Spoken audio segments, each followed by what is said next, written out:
At Christmas, my mom snapped, "You're just a burden. Always have been," like she was handing out holiday wisdom. My brother smirked and added, "At least I make this family proud," as if paying their bills wasn't my job. I put down my fork, stood up, and left without a word. Weeks later, Dad called. "Why is the mortgage unpaid?" I just said, "Ask your pride and joy." Guys, this is going to be a marathon story, but I promise you'll want to stick around for the ending. This whole situation played out over the last 2 years, and I'm finally ready to share every detail. Using a throwaway account for obvious reasons, but everything you're about to read is completely true. I need to get this off my chest because what happened still feels surreal sometimes. Fair warning, this gets pretty intense toward the end with some serious family drama, but the payoff is absolutely incredible. For those wondering why I'm sharing this now, I just got confirmation last week that the final piece of my plan worked perfectly, and I realized this whole saga would fit perfectly here. So grab some popcorn and settle in. Let me start with the background. I'm Amelia, 33, and I've been the designated family disappointment for as long as I can remember. My younger brother, Tyler, who's 29, has always been the golden child in our family, the son who could do no wrong, the one with the bright future, the pride and joy of our parents. Tyler's resume reads like a parent's dream come true. Star baseball player in high school, full scholarship to State University, graduated with a finance degree, works at a downtown investment firm, drives a BMW, wears expensive suits. He's 6'2", has the classic all-American good looks, and has always been smooth with words. Everything my parents ever wanted in a child. Then there's me. I'm 5'10", with a stockier build from years of physical labor, hands that are permanently stained from construction work. I dropped out of community college after one semester because sitting in lectures wasn't my thing. Instead, I started working construction at 19, learning from guys who'd been in the trade for decades.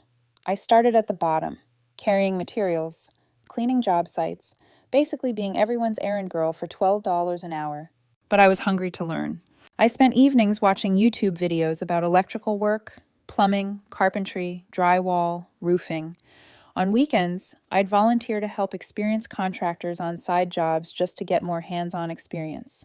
By 22, I was running my own crew for a mid-sized construction company.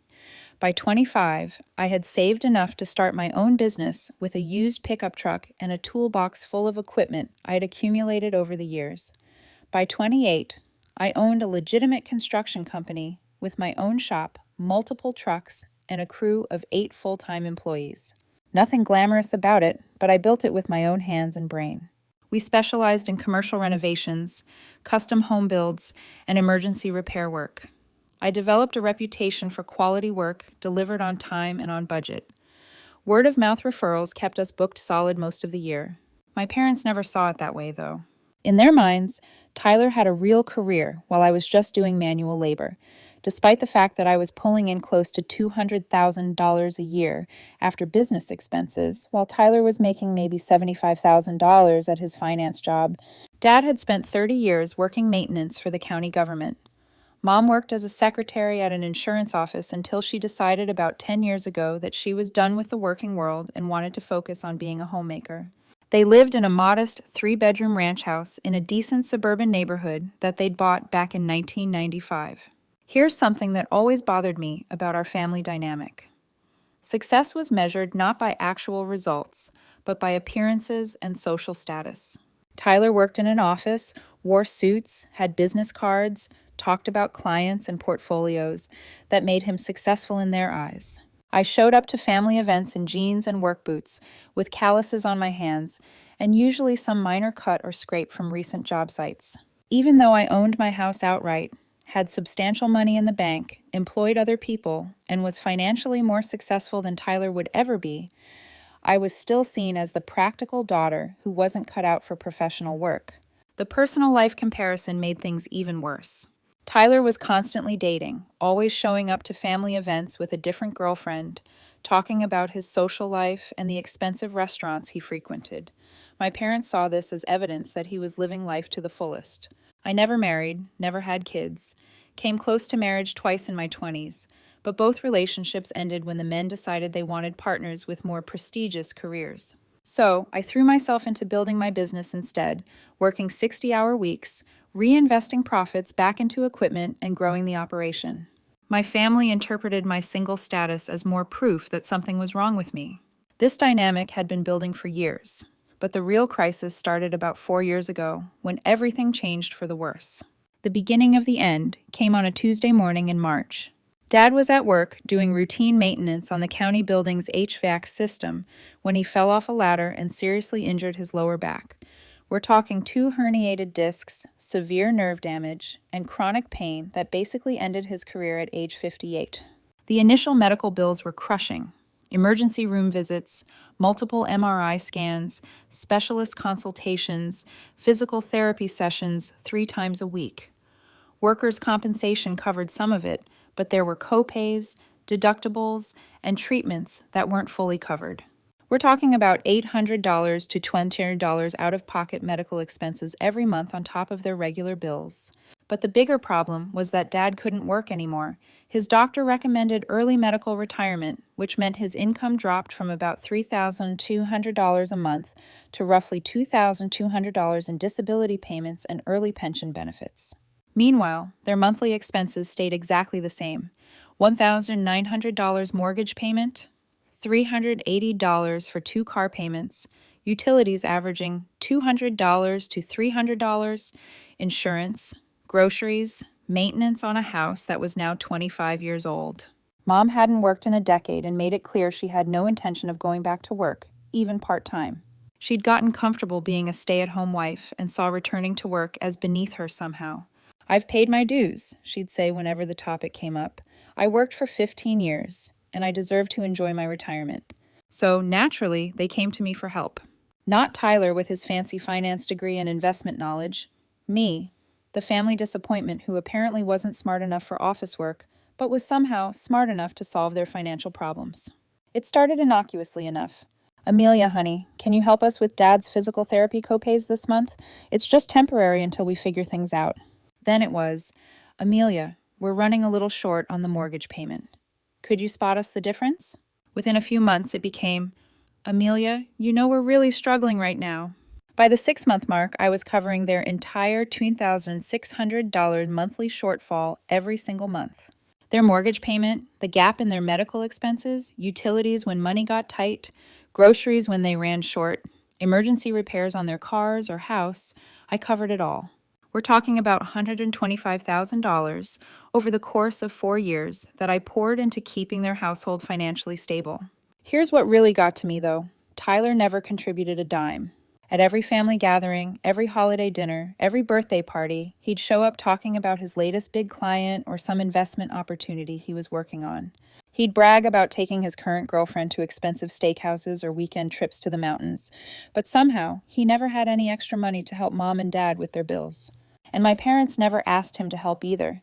It was just automatically assumed that I would handle the financial crisis because I didn't have real responsibilities, like Tyler did with his important career.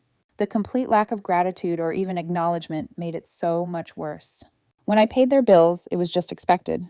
When Tyler bought Mom a $150 scarf for her birthday, she'd post pictures on Facebook bragging about her successful son. Yet when I kept their electricity on and their house out of foreclosure for 48 consecutive months, nobody said a word. Everything reached a breaking point last Christmas when Tyler showed up with his newest girlfriend, Jessica. And let me tell you, this woman was an absolute piece of work in every possible way. Jessica was 24 years old, clearly about 10 years out of Tyler's league in the looks department, with bleached blonde hair, obviously fake breasts, lip injections, the whole Instagram influencer appearance package. She claimed to be a social media entrepreneur with about 40,000 followers who posted fitness photos and tried to sell workout supplements and protein shakes. The moment she walked through the door, she started taking selfies in every room of the house, posting them on her Instagram story with captions like, "Spending the holidays with my amazing boyfriend's incredible family." It was obvious she was treating the whole thing like content for her social media brand. Mom was absolutely smitten with her from minute one. "Jessica, honey, tell me all about your business. How exciting that you're an entrepreneur." Jessica's business consisted of posting thirst trap photos and hoping supplement companies would pay her to hawk protein powder to teenagers. But Mom treated her like she was running a Fortune 500 company. The whole Christmas dinner became the Tyler and Jessica show. She spent the entire meal asking him questions designed to make him look successful, inquiring about his job responsibilities, his income potential, when he might get promoted, what kind of car he drove, where he saw his career going. Really subtle gold digger behavior. But my parents interpreted it as a young woman who was impressed by Tyler's success and ambition. Tyler was playing right into it, embellishing his role at the investment firm and talking about deals and clients like he was some hotshot Wall Street player instead of an entry-level financial advisor making commission on small-time investments.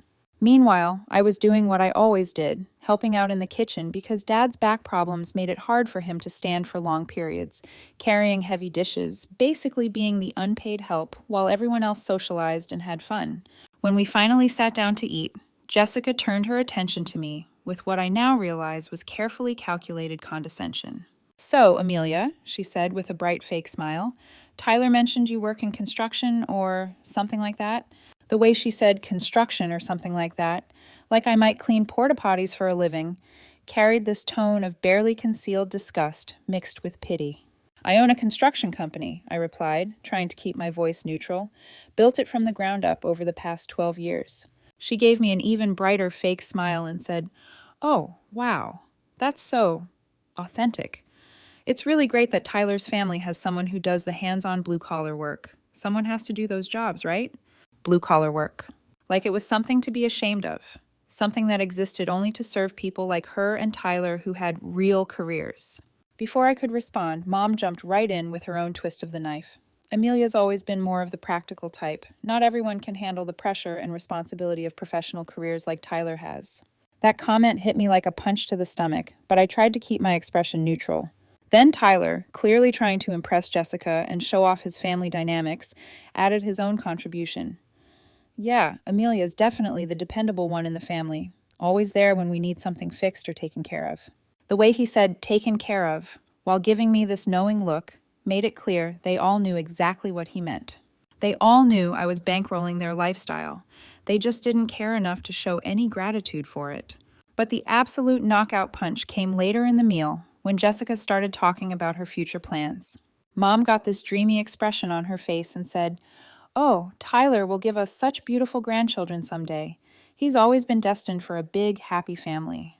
Then, with a little laugh, she added, "Amelia, well, Amelia's married to her work. Some people just aren't the family type, you know." Not the family type. After 4 years of being literally the only reason they still had a family home to live in. Tyler actually laughed out loud and added, "But hey, at least we know we can count on Amelia when we need her. She's always been the reliable one in our family." Reliable, like a piece of machinery, like a tool you pull out of storage when you need something fixed or paid for. That was the moment the last piece of my denial finally cracked and fell away. I understood with perfect clarity that I wasn't their daughter or sister.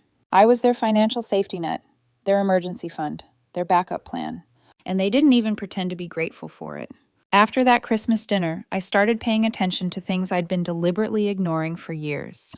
Like how Tyler always seemed to have money for expensive restaurants, weekend ski trips, and designer clothes, but never had any cash available to help with family emergencies. How he'd show up to family events wearing a new watch or driving a freshly detailed BMW, but would mysteriously disappear whenever conversations turned to Mom and Dad's financial struggles. I also began noticing the ridiculous double standard in how our respective contributions to the family were treated. When Tyler gave Mom some cheap jewelry from a department store, she'd take photos and post them on Facebook with captions thanking her successful son. When I quietly transferred $20,600 into their bank account every single month, it was just business as usual. In February, I decided to run a little experiment. I was genuinely curious about how long it would take them to notice if I stopped covering their bills. So I deliberately forgot to make their mortgage payment 1 month, just to see what would happen. The answer was 3 days.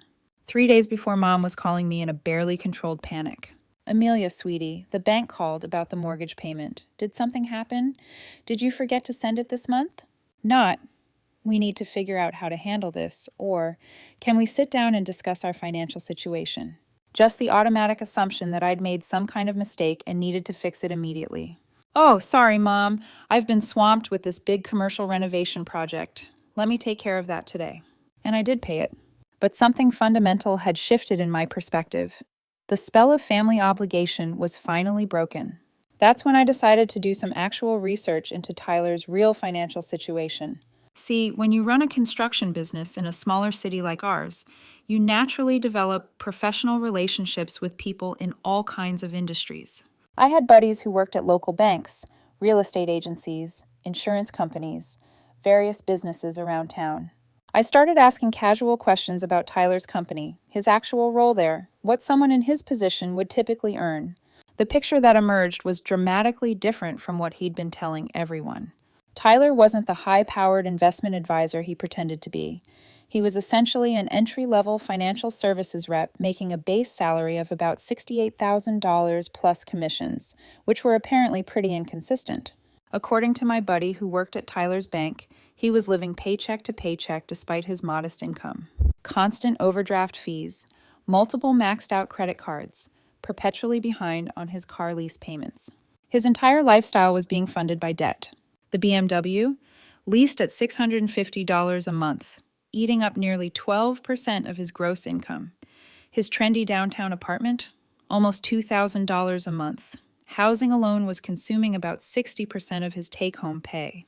The expensive dinners, weekend trips, and designer clothes were all going on credit cards. Meanwhile, Jessica's influencer career was basically non-existent financially.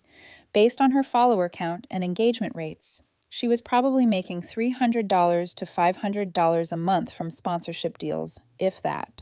But she was constantly pressuring Tyler to spend money on her. Expensive dinners, shopping trips, spa days, talking about wanting a big engagement ring and a fancy wedding.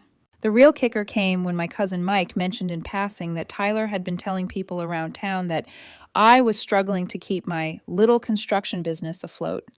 And that was why I was still single and living alone. Struggling? I had $380,000 in combined business and personal accounts, owned my house and all my equipment free and clear, had more work booked than I could handle, and was turning away clients because I couldn't expand fast enough. But Tyler was telling people I was on the verge of financial collapse to protect his image as the successful sibling. That's when I realized the full scope of what was happening. Not only was I subsidizing their lifestyle while being treated like the family failure, but Tyler was actively damaging my reputation around town to maintain his fake success narrative.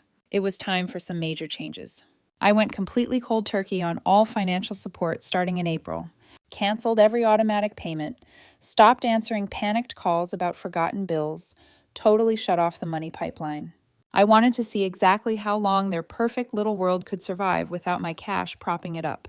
The answer was about 7 weeks before everything started falling apart. First came the concerned calls about the mortgage payment being late, then worried messages about utility bills, then increasingly frantic voicemails about Dad's medical expenses. Each communication got progressively more desperate and more demanding in tone. By late May, Mom was leaving messages saying they were going to lose the house if I didn't step up and help the family like I always had. Step up? I'd been stepping up for 4 consecutive years while they treated me like unpaid hired help. Meanwhile, Tyler's carefully constructed facade was beginning to crumble. Turns out when you're already living paycheck to paycheck and spending money you don't have to impress a gold digger, things deteriorate rapidly when your commission income drops off due to market conditions. His BMW got repossessed in mid-June. Jessica dumped him approximately 2 weeks later. And within a month, she was posting Instagram photos with some older guy who owned multiple car dealerships. Really subtle timing there. Mom started calling me in tears about Dad's stress levels, about how they might lose their home, about how Tyler was going through a rough patch in his career and couldn't contribute to household expenses right then. But never once did she apologize for the things she'd said about my work not being professional. Never once did she acknowledge that maybe I wasn't just the practical daughter who wasn't family material. In July, I got the phone call I'd been waiting for.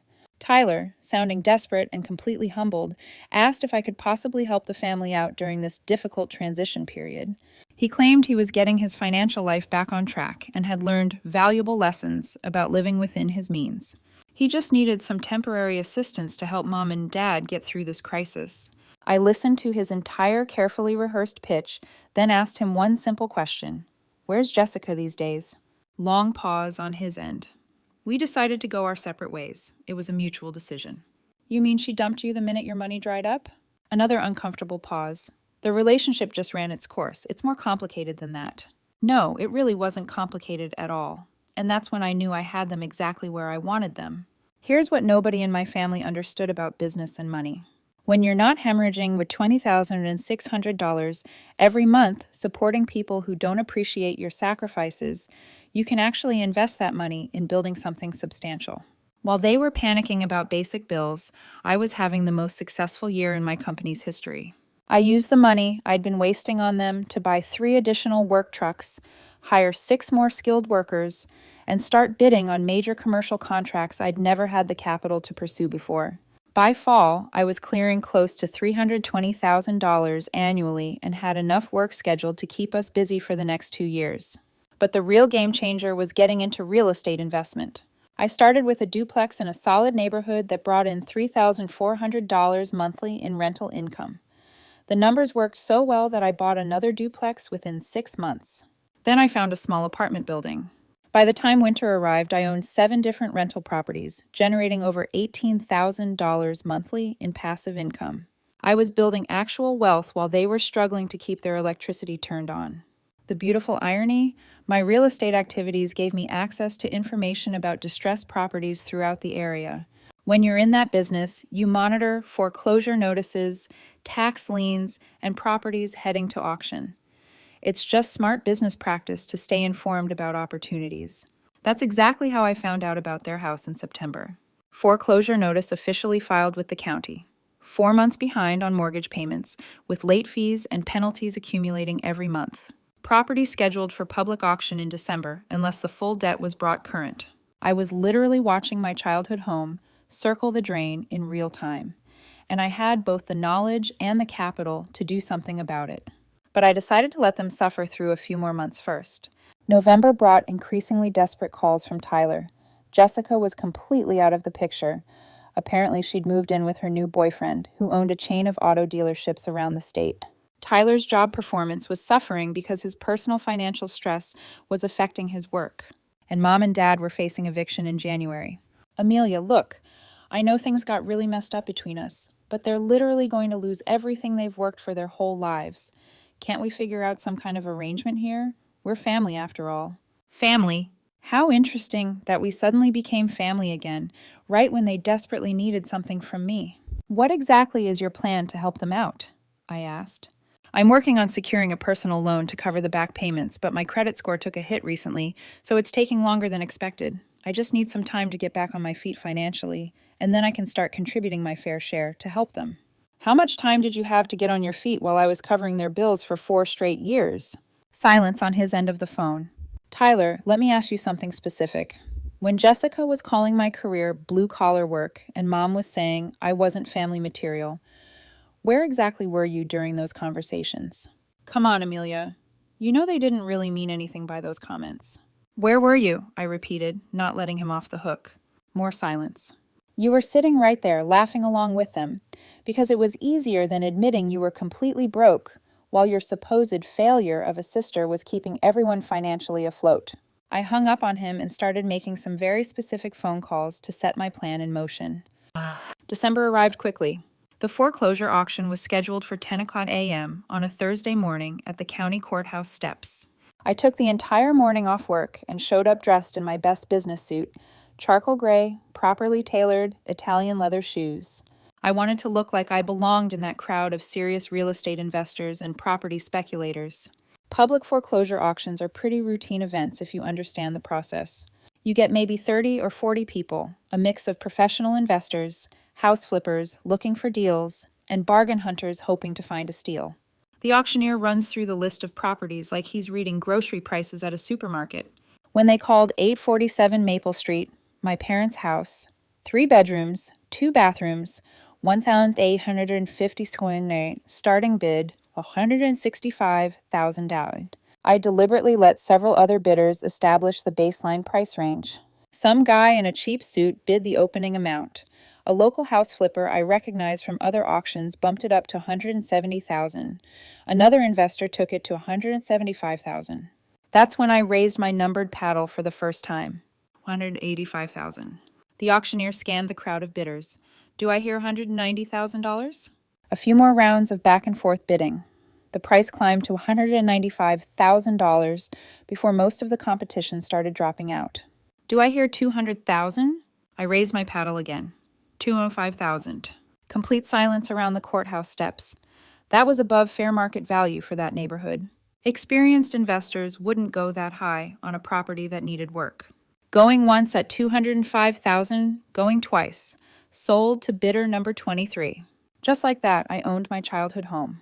The house my parents had always assumed would eventually be passed down to Tyler someday. The house I'd kept them in for 4 years, while they treated me like unpaid domestic staff. I didn't drive by the property immediately after the auction. I wanted to give all the legal paperwork time to process through the system first. My real estate contact handled all the closing details, and a property management company took care of changing locks and transferring utilities into my name. 10 days later, I drove past the house around dinner time. Both their cars were in the driveway. Lights were on in the kitchen and living room windows. They were going about their normal evening routine, completely oblivious to what was coming. The official notice of ownership transfer was delivered by the sheriff's department the following morning at exactly 8:00 a.m. Legal document informing all current occupants that the property was now under new ownership, and everyone needed to vacate the premises within 72 hours. I was on a job site installing commercial flooring when Mom called, completely hysterical and barely coherent. Amelia, something terrible is happening. Some investment company bought our house at auction, and now they're trying to kick us out. The sheriff was here this morning with official papers, and I don't understand what's going on. I let her panic and ramble for about 30 seconds before responding calmly. Mom, what's the exact name of the company listed on those papers? It says, let me look again. Maple Street Investment Properties, LLC. Amelia, we desperately need your help here. We need to find a good attorney or figure out how to fight this legally. Mom, I need you to listen to me carefully. What? I am Maple Street Investment Properties, LLC. I bought the house at auction last week. It belongs to me now. Complete dead silence on her end. I could literally hear her breathing stop.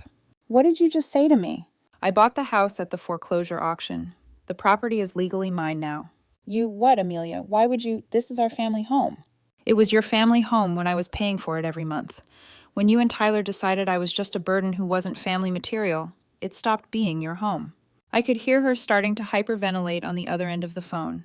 Amelia, please. We can work this out somehow. We can sit down and talk about this like adults. We're your family. You can't just throw us out on the street like we're strangers.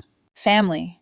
When Jessica was calling my career blue-collar work, and you were nodding along in agreement, were we family then? When Tyler was telling people around town that I was struggling financially while I paid your bills every month, were we family then? We didn't mean those things the way they sounded. You meant every single word, and all of you knew exactly what you were saying. Now you get to find out what family loyalty actually costs. She started crying harder. Amelia, please, you have to consider your father's health problems. We don't have anywhere else to go. Tyler can't help us financially right now. Then maybe you should have thought about that before you spent 4 years treating me like your personal ATM while calling me a failure behind my back. We never called you a failure. Not family material, blue-collar worker, not cut out for professional careers, not the type to have a real family. Should I keep going with the quotes? Amelia, I'm literally begging you here. You have 72 hours to find somewhere else to live. I suggest you start making some phone calls. I ended the call and immediately blocked their number on my phone. The next 2 days were absolute chaos on their end, while I continued running my business like nothing unusual was happening. I had crews finishing up a major office renovation project and was in final negotiations to purchase another rental property. Basically living my best life while they scrambled to figure out how to survive without their financial safety net. Tyler showed up at my house on Tuesday evening around 7 p.m. I watched through my front window as he sat in his beat-up Honda Civic, the sad replacement for his repossessed BMW, in my driveway for almost 20 minutes, probably working up the courage to approach my door. When he finally knocked, he looked absolutely terrible. Unshaven face, wrinkled clothes like he'd slept in them, dark circles under his eyes. The whole defeated appearance. The golden boy had fallen hard and fast from his pedestal. Amelia, we really need to talk about this situation. No, Tyler, we really don't need to talk about anything. I started to close the door, but he put his hand up to stop it. Please, just give me 5 minutes to explain our side of this. I looked at him for a long moment, then stepped aside to let him into my house. He walked through my front door, looking around like he'd never seen the place before. Custom kitchen cabinets I'd built and installed myself, hardwood floors I'd refinished, granite countertops, 70-inch flat-screen TV, high-end leather furniture. All of it paid for with profits from my so-called blue-collar work. Amelia, I know you're angry with us, and you have every right to be upset. We handled things badly, and we made mistakes. I made mistakes. But Mom and Dad are literally sleeping in their car tonight because they can't afford even the cheapest motel room in town. Sounds like they need to start making some phone calls to find alternative housing. Come on, think about Dad's back problems and Mom's heart condition. Funny how you suddenly care so much about their health issues when you need something from me. Tyler ran his hands through his unwashed hair, looking completely desperate. Look, I admit what we said at Christmas was wrong. We took advantage of your generosity for years, and we never showed proper appreciation, but this revenge is going too far. They don't deserve to be homeless. Don't they? I asked quietly. Tyler, in 4 full years of me paying their bills every month, how many times did you personally say thank you to me? He opened his mouth to respond, then closed it again without speaking. How many times did you offer to contribute even a single dollar to help with their expenses? More uncomfortable silence. How many times did you defend me when Mom was calling my work unprofessional and you were sitting right there laughing along with her? It wasn't really like that. It was exactly like that. You were perfectly content to let me be the family disappointment as long as I was also the family bank account that kept everyone else comfortable. That's when Tyler's desperation finally cracked, and I saw the real personality underneath. The entitled, selfish attitude that had always been there. Fine. You want a complete apology? I'm sorry, okay? We took you for granted, we treated you poorly, and we're genuinely sorry for all of it. There, I said everything you wanted to hear. Now, can we please work out some kind of arrangement here? I promise I'll pay you back every penny eventually. Pay me back? With what money? You're completely broke, Tyler. Your gold digger girlfriend left you for someone with actual wealth. Your job performance is suffering because of your personal problems, and you can't even afford basic car payments. I'm working on getting my financial situation back under control. No, you're not working on anything. You're a complete fraud, Tyler. You always have been. All those big stories about your successful investment deals and your bright career prospects, total lies. You make $68,000 a year, and you're drowning in debt you'll never pay off. His face flushed red with embarrassment and anger. How do you even know details about your pathetic financial situation? Because unlike you, I actually have real professional relationships in this town, built on honesty instead of pretension and lies. That's when both my house phone and his cell phone started ringing at exactly the same time. Mom, getting increasingly frantic as her deadline approached. She wants to talk to you, Tyler said, glancing at his buzzing phone with dread. I'm sure she desperately wants to talk. Amelia, please. They'll agree to whatever terms you want. They're completely desperate, and they'll do anything you ask. Desperation is interesting, I said. Where was this level of desperation when I needed a family that actually respected what I was doing for them? I walked over to my kitchen counter and picked up the house phone. Amelia? Mom's voice was pure panic, mixed with hysteria. Please, we have to find a way to work this out. We can make this whole situation right somehow. Really? How exactly do you plan to make this right? We'll pay you back for everything. Every single dollar you ever spent helping us, all $125,000, plus interest calculated at current market rates, plus compensation for the damage to your reputation from Tyler's lies around town. I could hear her crying through the phone. We don't have that kind of money available right now. Then what exactly are you offering me, Mom? Amelia, please understand. We're your family, and we've always loved you, even when we didn't show it properly. You have a really strange way of showing love and family loyalty. We made terrible mistakes. We said hurtful things that we didn't really mean. But you can't destroy your own family over some angry words and hurt feelings. Some angry words? You think this whole situation is about hurt feelings and a bruised ego? What else could it possibly be about? It's about basic human dignity and respect. It's about being treated like a person instead of a bank account with legs. It's about 4 years of holding your family together financially while you told everyone in town that I was a disappointment and a failure. We never said you were a failure. Not family material, blue-collar worker, not cut out for professional success, not the type to have a real family someday. Ring any bells? Or do you want me to keep going with direct quotes? Long silence on her end. Here's exactly what's going to happen. You're going to find somewhere else to live. Tyler's going to figure out how to support himself like an actual adult instead of a spoiled child. And I'm going to turn that house into something that actually helps people who deserve help, instead of just enabling ungrateful family members. Amelia, please, I'm literally begging you to reconsider. And if any of you try to contact me again, if you show up at my house or my business, if you try to drag other family members or mutual friends into this drama, I'll make sure everyone in this town knows exactly why you're homeless and exactly how much money you wasted before I finally learned to stop enabling your dysfunction. I hung up the phone and looked directly at Tyler, who was standing in my living room looking like his entire world had just collapsed around him. You got your 5 minutes of explanation time. Now get out of my house and don't come back. He left without saying another word, and I watched through my window as he sat in his car for several minutes before finally driving away. 8 months later, I converted the house into a transitional living facility for men completing addiction recovery programs.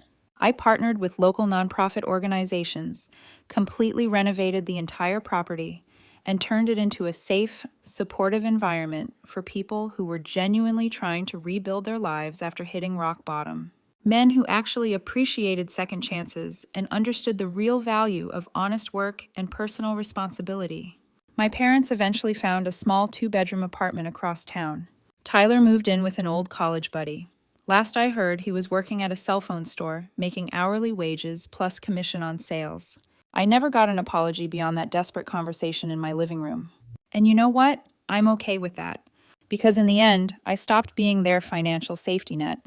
I stopped being the family's reliable tool they could pull out whenever they needed something fixed or paid for.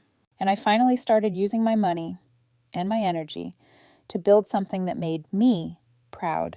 They thought I was just the practical one, the one without ambition, the one who would always be there to clean up their messes. Turns out I was the one who knew how to build something that lasted, whether that was a business, a future, or a home.